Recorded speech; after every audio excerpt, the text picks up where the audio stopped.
2 weeks ago, earlier this month, here at our cottage. Need any more than I already know? No, I don't think it would change much. The things that they're going to miss is, well, everything. You know, I love my country. I always have. So let's just get straight to it because, oh my God, this has been living rent-free in people's heads for years. You know that magical fairy tale love story between Prince Harry and Meghan Markle that the world swooned over? Yeah. What if that picture-perfect romance wasn't some cosmic love story at all, but a move straight out of a very well-planned playbook? Because honestly, a few people have been whispering for ages that this whole thing wasn't as accidental as it looked. And guess what? Someone super close to Meghan's first husband just let something huge slip. And it's the kind of thing that can flip everything upside down. They said Meghan had a vision board, and not just some random Pinterest girl aesthetic kind of board. Nope. On that board, while she was still married, there was a picture of Prince Harry. Like, what? Let that sink in for a second, just picture it. A vision board in some sunny little corner of her home, and smack in the center, Prince Harry's face, before she'd even met him. Before the love story, before the palace. Chills, right? Been a member. I don't know if she's become a member now, but she had been working for Soho House since at least... It's late at night in Montecito. Harry can't sleep. He's lying there, scrolling through old photos on his laptop. You know that feeling when your brain just won't shut off? Yeah, that. And then, boom. He freezes on one photo. Meghan's on a yacht, looking radiant, sun-kissed, Mediterranean breeze in her hair. But Harry isn't focused on her smile. His eyes keep going back to this one thing. A navy blue canvas bag in the background with Soho House printed in gold letters. One stupid tote bag. But suddenly it's like his whole world tilts. Because that bag, that event, it happened before they even met. What was she doing there? That's the thought that hits him like a punch. Hello there, everyone. Come on in, get comfortable. I'm gonna need you to take a deep breath today. Harry keeps zooming in on that logo like his life depends on it. His hands are shaking. This isn't just some cute vacation pic. That yacht belonged to a private members club event. You don't just wander in there, you get invited. And the gut punch? Meghan already had access to those circles before Harry even came into the picture. The question that haunted Harry next was simple but devastating. How did Meghan afford all this? Everything he ever believed about their magical chance meeting is cracking like thin glass. He can't stop staring at that tote, because if she was already at Soho House yacht parties, she was already living in the world he thought he'd introduced her to. So he digs deeper. More folders, more photos, Barcelona rooftops, Istanbul parties, glamorous charity galas where everyone looks like they stepped out of a Vogue spread. Same venues, same vibe. Being brainwashed by these Hollywood people who think this is the way to make money and, in the end, destroy our monarchy to make their fortune. Same expensive watches, same crowd, and the timelines? They line up just a little too neatly with Harry's own trips. Not exact dates, but close enough to sting. She was already there, orbiting the same universe. And funny enough, during all those dreamy how we met interviews, nobody ever mentioned that. And then, one name keeps popping up over and over like a watermark burned into the edges of every photo. Marcus Anderson. You might not know him, and honestly, that's exactly how he likes it. Britain has entered a period of uneasy waiting. Officially, the palace insists that the king is responding well to... Marcus, the guy who's always at the center but never the headline. Black tie London, he's there. Casual rooftop Toronto soiree, there too. Impeccably dressed, effortlessly blending in. Official title, Soho House Toronto Executive. But let's be real, that's just the surface. Against them. They'd been at matches he'd attended. And here was Meghan, 2 years before their blind date.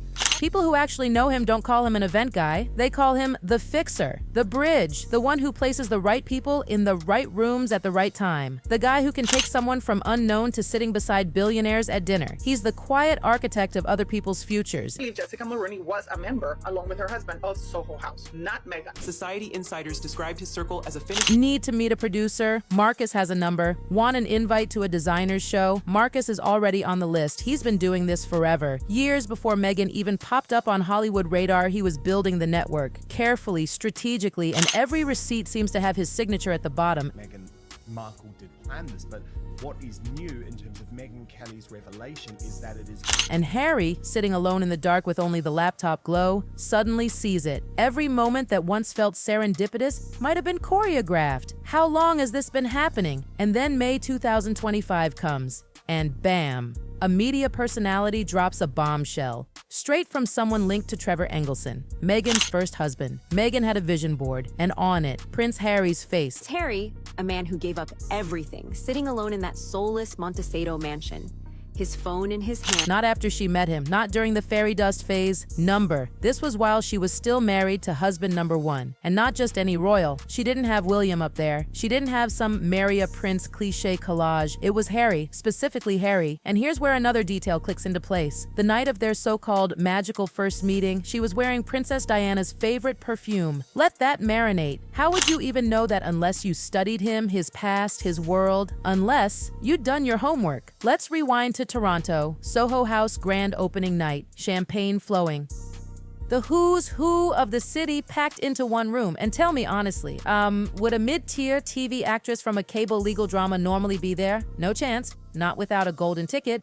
Enter Corey Vidiello, successful chef, well-connected, Meghan's boyfriend at the time, and through Corey, she steps right into Marcus's world. VIP parties, exclusive gatherings, the kind of rooms where life-changing conversations happen over martinis. And as Suits starts blowing up in Canada, her social stock soars. She's no longer just another actress. She's the girl everyone suddenly wants to invite. But here's what insiders keep saying. Marcus wasn't just some friend. He was essential. He wasn't in her life. He was building it. As she climbed Toronto's elite ladder across the ocean, there was this British prince moving through the same circles. Harry's starting to see the threads now, and he can't unsee them. He spreads photos out like he's solving a case. 2014, she's at an event. 2015, he's at a connected one. Different years, same people, same venues, parallel paths, quietly inching closer together. Press investigation will be slow, methodical, and brutal.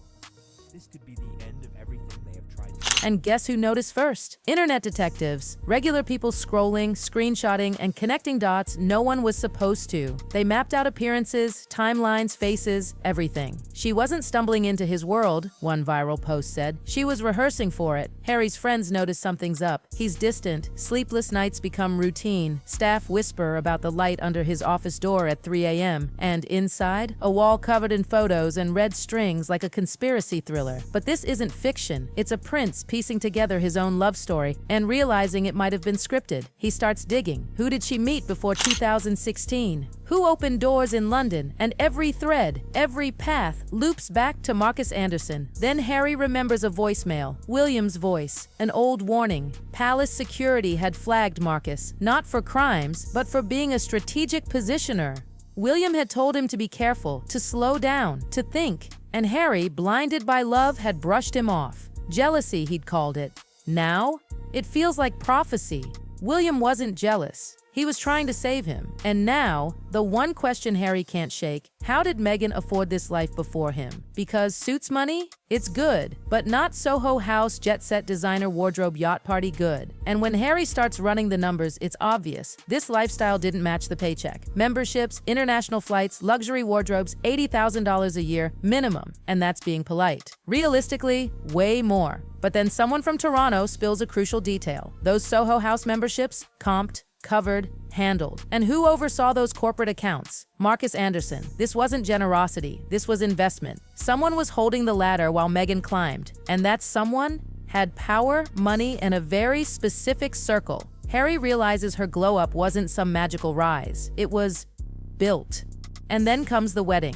He pulls out the guest list like a man possessed. 200 guests from Meghan's side. He starts highlighting anyone connected to Soho House. Highlight his hands practically flying. When he's done, over 60 people on that list are tied to Soho House. His fairy tale wedding? Suddenly it looks less like a love story and more like the finale of a long-running strategy. Weeks pass. Harry's quiet, too quiet. And then one night in their Montecito kitchen, the conversation they've both been avoiding finally bursts. Are you still in contact with Marcus Anderson? He asks. Meghan freezes. He's my friend, she replies. Flat, cold, and it's not the words that break Harry, it's how she says them. The silence that follows is deafening, and that's when the cracks turn into fractures. After that night, Harry changes. He checks her schedule, notices encrypted apps, starts connecting dots faster than ever. Marcus's name keeps orbiting their lives like a ghost that won't leave. Hollywood meetings, brand deals, the same network she stepped into 10 years ago. Still there. Word travels fast in Hollywood. Whispers turn into soft headlines. Brand challenges, code for something shifting. The golden aura around Meghan,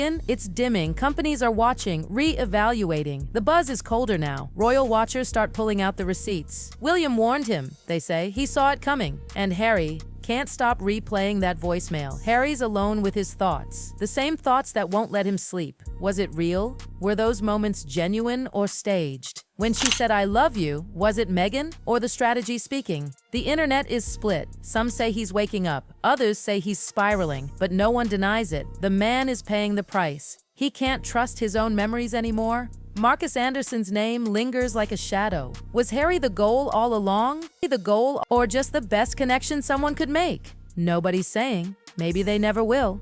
In this world of private clubs, power dinners, and curated access lists, love stories don't always start with fate. Sometimes they start with strategy. And if that's true, someone deserves an award for one hell of a performance. Because this wasn't just a love story. This was a production. Now the question everyone's whispering, was it planned from the beginning, or are we just connecting dots that don't really connect? The truth is probably somewhere in the middle, but the whispers, they're getting louder. The story's far from over. There are more names, more photos, more secrets waiting for a wrong word to crack it all open. Harry's still in that house, still pacing those quiet Montecito halls, still asking himself if he was the love of her life, or just the final puzzle piece in someone else's plan. And honestly, here's the thing no one's talking about out loud. When stories like this start unraveling, they don't do it all at once. It's never one big explosion. It's 1,000 tiny cracks that suddenly make the fairy tale castle look like paper. People in their circle are whispering more now, not loud enough to make headlines, but just enough for the rumors to slither into the spotlight. Friends who used to smile too brightly at dinners are suddenly avoiding direct questions. PR teams are quieter, brands are cautious, and Harry? He's not just battling a storm outside, it's the storm inside his head that's the loudest. It's those 3 a.m. moments where the house is dead silent, but his mind won't stop replaying every coincidence, every smile, every perfectly timed meeting. And what really stings? Realizing he might have been the only one who believed the love story was real. Because in the end, gossip always starts as a whisper. But when it's wrapped in receipts, timelines, and familiar names, it doesn't stay a whisper for long. And Harry, he's learning that the fairy tale isn't always about magic. Sometimes it's about strategy.